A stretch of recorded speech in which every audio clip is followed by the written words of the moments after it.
Hey everybody, this is Lorenzo Valoria with GamesRadar.com, and we're checking out Resistance Burning Skies for the PS Vita, and I'm here with... Robert Hubner, Studio Director of Nihilistic Software. Alright Rob, we're checking out the single-player campaign. Can you tell us a little bit about it and what's going on here? Sure. The game kicks off in Staten Island. You're Tom Riley, a New York City firefighter, and you're called to what seems like a routine fire call at the local power plant, and pretty quickly turns out to be a lot more than what it appears. What we try to do with the single-player mode is really give the player, the same kind of single-player adventure that they would get in a PS3 version of Resistance or, any good first-person shooter. Really develop a character, develop situations that you care about. In this particular game, we're really going back to the original Resistance 1 to 2 time frame where the Chimera are first invading the east coast of the United States. So before this, everything's great, it's like Norman Rockwell, and then suddenly everything changes in just the span of a day. And really what we're doing is letting the player live those first few days of the invasion through the eyes of just one of the many civilians who survived it. So it's a little less skewed toward the military aspect of what's going on and more focused on what's going on, at the civilian eye level. So here we're just kind of exploring this power plant. You can see, graphically we're really showing a lot of the same features that you get in a PS3 version. A lot of great lighting, shadowing. We have friendly characters following us around. A lot of storytelling. This also serves as kind of the tutorial of the game, so we're teaching the player the basic moves, crouch and stand. The important thing is if you played any first-person shooter, unless you've lived under a rock for the last, couple of years, you know exactly how to control this because we got the dual analog sticks. We've got the right trigger to do aim fire. We've got the right trigger to fire, left trigger to aim, jump. Everything is exactly where you'd expect it to be. So it's very, as soon as you grab the controls, it just feels very familiar.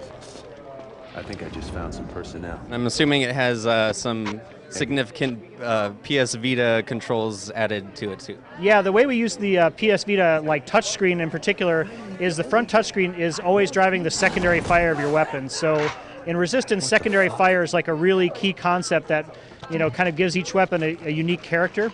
So in some cases, secondary fire might fire a grenade or it might fire a lock-on round.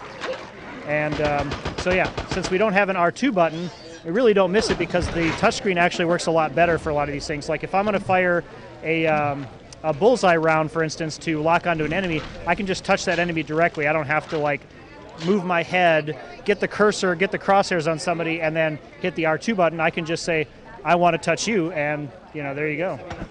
So this is the first time Tom's really seen anything about these Chimera, and so really what we're doing is taking the player through the paces, meeting some of the enemy types. This is the long legs enemy, which you may remember from previous Resistance games. He's a great example of how to use the secondary lock-on road because he jumps around the level really fast. It's a great way to keep him from getting out of your sights. So here we're going to give the player a little quick tutorial, a little quick video showing how to go about using your finger on the touchscreen to lock, and then you get the very familiar sort of arc showing you what you're locked onto. And all your bullets after that will land directly on the target.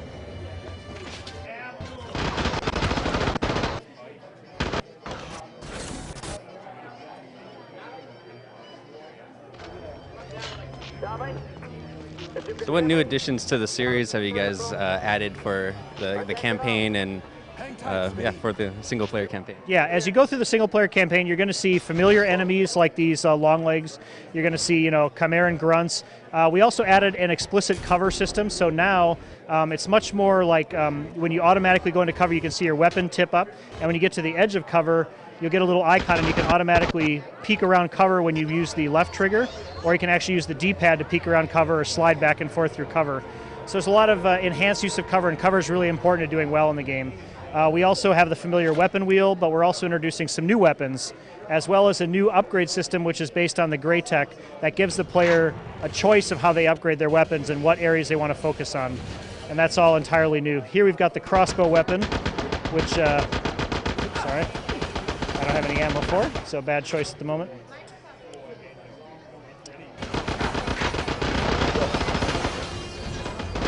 Almost dead here. So here we're going to lock on one of these guys. You can see how the bullets follow him around, although I'm reloading. Oh, I'm going to die. Sorry. Death near the tutorial, that's It's actually it's a tutorial, but it really is the first mission of the game. It doesn't really give you too much of a free pass for too long. And you also use the front touchscreen to interact with objects in the game. So if you come up to a door or a switch or something like that, you'll see a little icon on screen. You simply tap anywhere on the screen, and then you'll activate that thing, which is just a more natural way than going up to something and hitting the X button, for instance. Here it's going to teach us a little bit about low cover. So low cover works just like high cover. Anytime I crouch in an appropriate spot, I get a little icon on the screen, and you can see my weapon pose changes, and anytime I peek over, I kind of automatically get a little aim assist on my enemy, and I can pop up, take a few shots, get back into cover, reload. But as far as being locked into cover, as soon as I move away from cover, I simply exit it. So I'm not at all locked into a mode. So it feels very natural to the player, and they can opt in on it.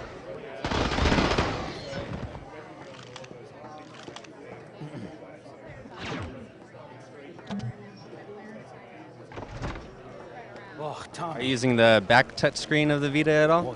In this mode of the game, the back touch is used primarily for sprint. So it's because we don't have like a tap down of the L2 button, we can simply double touch the back screen anywhere, and it'll give us sprint mode. You can see a little icon appears to sort of remind the player. This is even more useful in multiplayer mode, where it's really good to have quick access to sprint. Let's see if we have any new weapons here. No crossbow.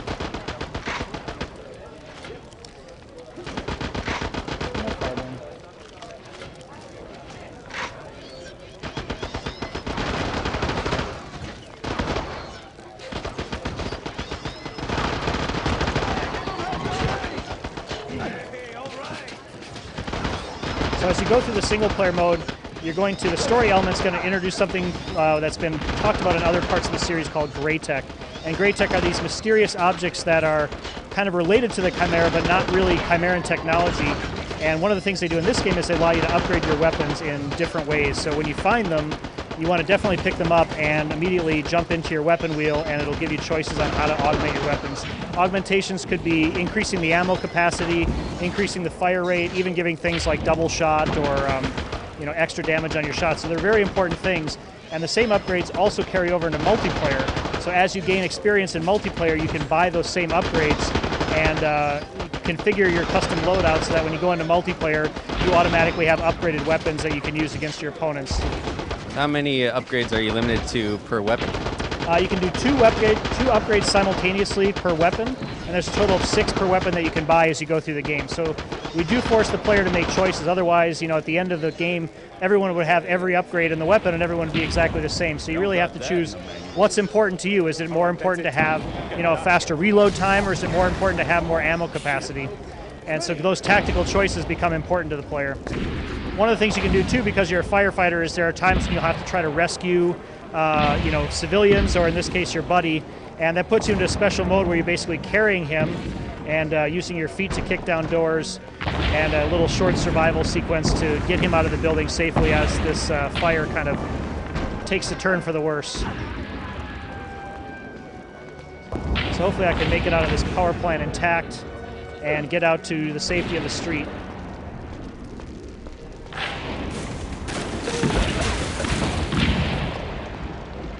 I gotta go a little fast though, or I'm gonna burn up.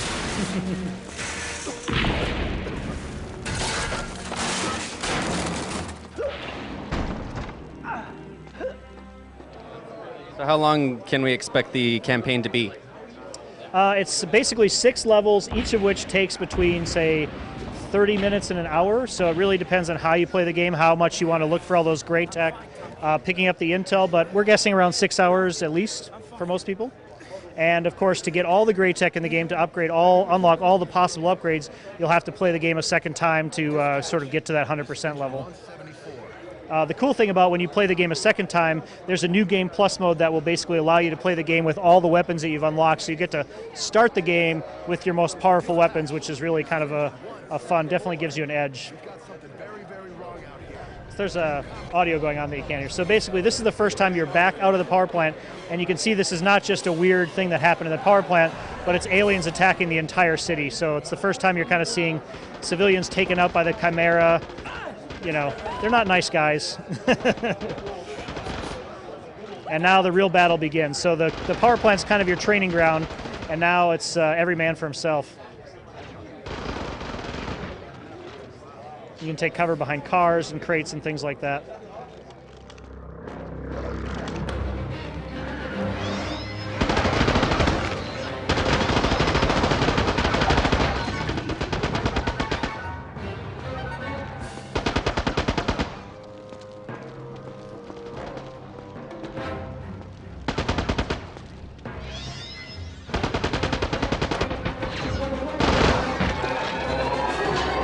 There I shot his heat stack, so if you remember the Chimera, if you take out their heat stacks, they start to overheat and they'll actually blow up. So it's even more fun than a headshot is if you can take their heat stacks out, you turn them into a little grenade that helps you maybe get a few extra kills. So here we see the Chimera, and they're continuing to chase down and attack the civilians, and we're going to do our best to protect a few of them if we can. Let's see if we have any. Nope, still no new ammo.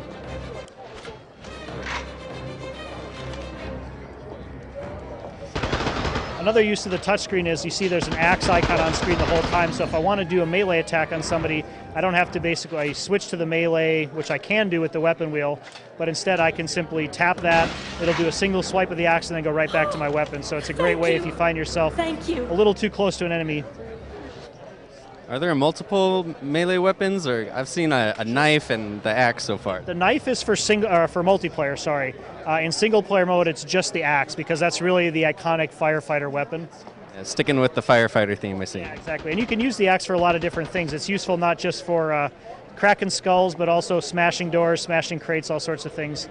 We also really wanted to keep to the tradition of Resistance is that the battle is kind of happening all around you. So it's not just like the two guys in the room with you, but you can like look through windows and see what's going on in the wire world. Ships flying by, you know, enemies harassing civilians. Really want to put you in the middle of the battle and make you feel like what it would be like in those chaotic first days. Oh, here I picked up a couple of grenades, which are a good time to throw a couple of those down there. Grenades are really powerful in this game because you can place them exactly where you want. So you're not limited to just, again, down the crosshairs. I can say, I want to place a grenade right there and I want to cook it a little bit. So it'll do a little air burst, and you can place it not just where you want it, but when you want it to explode, which is really cool and, you know, really impossible to do without the touchscreen. Help this guy out of his little bar here. Buddy, you got the right idea. So graphically, we're really trying to bring the 50s Americana, you know, that idea of like a Norman Rockwell type image that's completely torn apart by this alien invasion. So it's not your traditional sci-fi environment. It's a little bit retro. It's a little bit different than what you're used to. This is a really fun weapon. I hate the fact that this guy has to die to give it to me, but bye-bye. This is a shotgun which has the added ability of a Molotov cocktail. So I don't have any Molotovs yet, but I do have you know, the ability to use the two double-barreled shotgun against these guys. Great close-range weapon, takes out pretty much anything in one shot. One of the upgrades you can get later is a double shot where you can actually shoot both barrels at the same time, although you're going to be reloading a lot more often. But then the secondary, once I have it, I can actually sweep down the screen and you'll see him load a explosive arrow into this little crossbow that he's got mounted on top, and that'll basically fire forward and take out a whole room full of enemies. I just got to find some secondary ammo for that.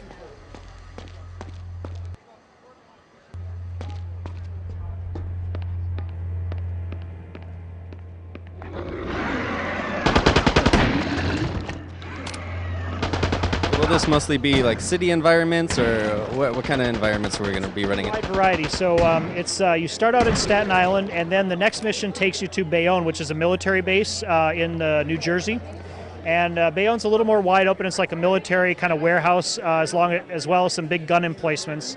And that's where you meet your first boss. So we do have a number of punctuated encounters with large bosses throughout the game, as well as mini-boss characters. So some of which are new to the series and some of which are familiar to players. So there's a lot of, you know, chances to mix it up. And the first boss battle in Bayonne is definitely a memorable experience. You will go to other locations such as an alien tower. Toward the end of the game, a bridge. You get to actually have an entire mission on the George Washington Bridge, as it's been basically half destroyed by the invasion. So you're on the bridge, but you're also like looking down over the water below and in a pretty precarious position. So we try to have a variety of environments. Nothing I would quite designate as like countryside or you know, fully outdoors, but a lot of military emplacements, enemy emplacements, and normal city life.